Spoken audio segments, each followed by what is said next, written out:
Hello students, तो स्वागत है आपका आज से एक नई सीरीज़ में। इस सीरीज़ में हम लोग इंग्लिश के सारे चैप्टर्स का रिवीजन करेंगे और हर एक चैप्टर के ऑब्जेक्टिव क्वेश्चन को चैप्टर वाइज देखेंगे और समझेंगे जो आपके 2024 के एग्ज़ाम के लिए ज़रूरी है। इससे पहले हम लोगों ने अभी हिस्ट्री के सारे चैप्टर्स का रिवीजन कर लिए हैं। अगर आपने उन वीडियोज़ को नहीं देखे तो सबसे पहले जा करके राइट साइड में जो बटन आ रहा है उस बटन पर क्लिक कीजिए और जा करके हिस्ट्री के सारे चैप्टर्स का रिवीजन कीजिए।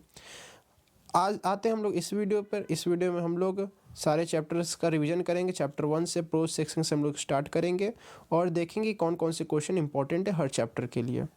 तो चलिए शुरू करते हैं। तो सबसे नंबर 1 क्वेश्चन जो कहता है, in the pace for living.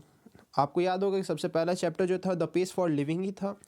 तो उस चैप्टर में हम लोगों ने मूल बात ये समझी थी कि उस चैप्टर में जो स्लो थिंकर्स हैं, जो कि आज की दुनिया के रफ्तार के साथ नहीं चल पा रहे, जो पीछे रह जा रहे हैं, उनके बारे में राइटर ने बात किया था। तो उसी से रिलेटेड पहला क्वेश्चन है, in the page for living the writer captures the agony of filling the blanks man. किस मनुष्य के कष्ट, पीड़ा या समस्याओं के बारे में राइटर्स ने बात किया है?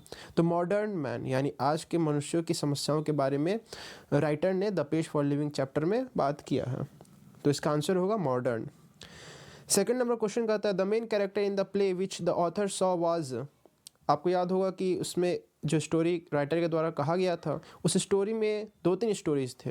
उसमें एक स्टोरी यह था कि जो राइटर थे वो जा कर के एक नाटक देखे थे। उस नाटक में 3-4 किरदार थे, जिसमें से एक महत्वपूर्ण किरदार था, मेन कैरेक्टर था। तो उस बताया जा रहा है कि वो जो मेन कैरेक्टर था, कॉर्न मर्चेंट, भुट्टा व्यापारी, वो कैसा था, बुढ़ा था, जवान था, कैसा था? तो इसका आंसर होगा एडल्टली। यानी the main character in the play which the author saw was an elderly corn merchant. आते हैं हम लोग तीसरे क्वेश्चन की तरफ।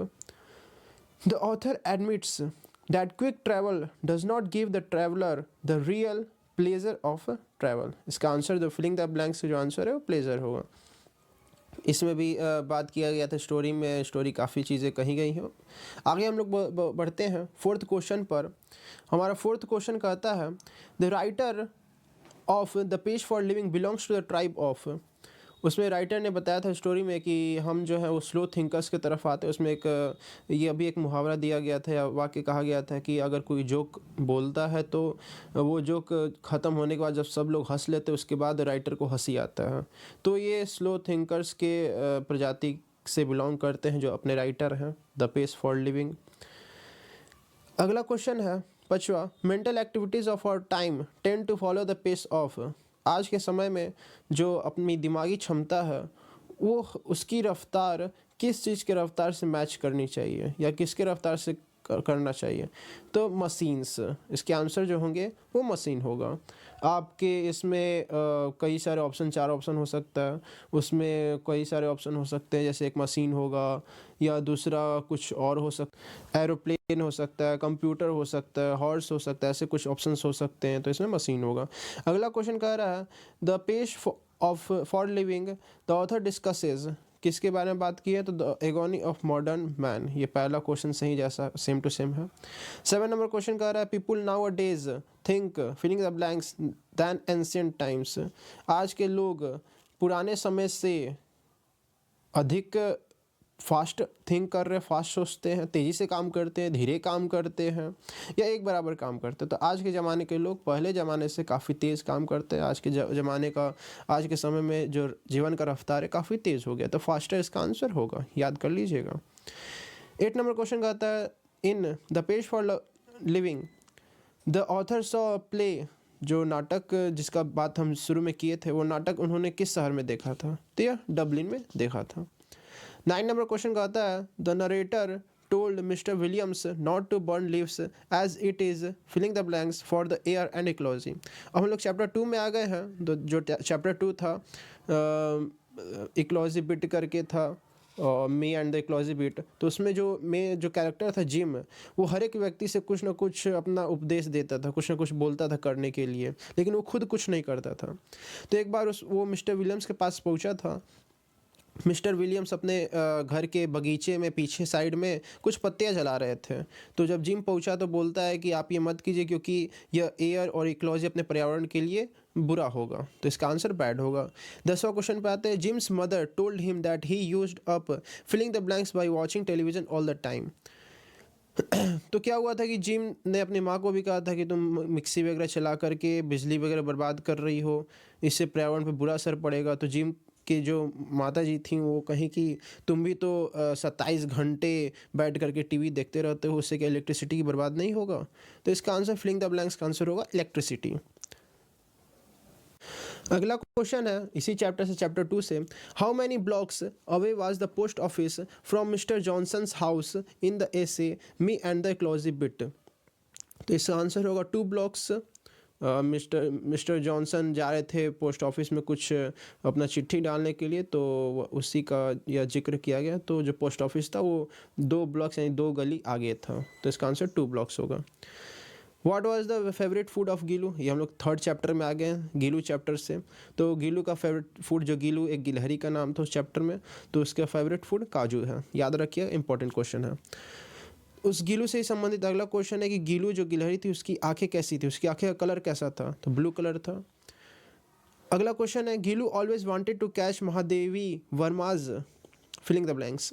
जो गिलहरी थी वो हमेशा, जो राइटर थे उस राइटर हैं वो उस चैप्टर के महादेवी वर्मा, उसका हमेशा अटेंशन चाहती थी कि हमेशा महादेवी वर्मा गीलू से खेले, बात करे, उसके साथ रहें। तो इसका आंसर होगा अटेंशन। अगला क्वेश्चन है। Gillu had stopped filling the blanks the day he died. जब समय आता है जब गीलू का अंतिम क्षण चल रहा होता है, अंतिम दिनों के समय में गीलू खाना पीना सब बंद कर देती थी। तो इसका आंसर होगा ईटिंग। 16 नंबर क्वेश्चन है अगला चैप्टर जो 4th चैप्टर है। The raw material of cinema is filling the blanks itself. तो लाइफ इटसेल्फ इसका आंसर होगा। 17 number. In which year the first short film was produced in India. तो 1907 में, 1907 में सबसे पहली छोटी फिल्म इंडिया में बनी थी। अगला क्वेश्चन कर रहा है। Indian cinema according to Satyajit Ray does not need much. इसका फिलिंग द ब्लैंक्स आंसर होगा ग्लोस। जो अगला चैप्टर, उसी चैप्टर का जो सत्यजीत राय कहते हैं कि इंडियन सिनेमा को चमक धमक नहीं चाहिए, बल्कि वो अपने कल्चर के हिसाब से नॉर्मल काम करे। तो ग्लोस इसका आंसर होगा। 19 नंबर क्वेश्चन कहता है। Aris firmly believe that his mother would have accepted the prize for all the filling the blanks of Burma not herself. तो क्या हुआ था, अगला चैप्टर का है। अगला चैप्टर जो नाम था उसका एक्सेप्टेंस स्पीच, 5वां चैप्टर। उसमें क्या हुआ था कि जो उसकी माता जी थी अलेक्जेंडर एरिस की, वो जेल में थी। तो इस वजह से जब नोबेल प्राइज़ लेने के लिए उनको बुलाया गया तो उनके बेटे ने आकर के नोबेल प्राइज़ लिया था। तो जब वो प्राइज़ लिए तो बोले भाषण देते समय कि अगर मेरी माँ होती तो वो यह प्राइज़ खुद के लिए नहीं बल्कि बर्मा के लोगों के लिए लेती। तो इसका आंसर होगा पीपुल। और लास्ट क्वेश्चन कहता है इस वीडियो का। According to Martin Luther King junior, humanity can not be bound to filling the blanks and war. तो रेसिज्म एंड वॉर, जो ह्यूमैनिटी है, जो मानवतावाद है, वो जातिवाद और युद्ध के बीच में फंसा नहीं रह सकता है। तो ये थे टोटल इस वीडियो के 20 क्वेश्चन। आप इन सारे 20 प्रश्न को रिवाइज कर लेंगे, याद कर लीजिएगा। और आपका अगला एक और सीरीज़ स्टार्ट हो रहा है ज्योग्राफी का भी हम इम्पोर्टेंट क्वेश्चन डाल रहे हैं। हो सकता है आपको इस वीडियो के एंड में अभी जस्ट आपके स्क्रीन पर ज्योग्राफी का भी एक वीडियो का आ जाएगा स्क्रीन पर, तो उस पर दबा करके आप वीडियो देख सकते हैं ज्योग्राफी के इम्पोर्टेंट क्वेश्चन को। ठीक है, तो हम लोग मिलते हैं अगले वीडियो में इंग्लिश के पार्ट 2 में। ये पार्ट 1 था, इसमें हम लोगों ने टोटल 20 क्वेश्चन को देखे हैं। इन सारे 20 क्वेश्चन को आप याद कर लीजिएगा, रट जाइएगा। मिलते हैं अगले पार्ट में, तब तक के लिए थैंक यू, गुड बाय।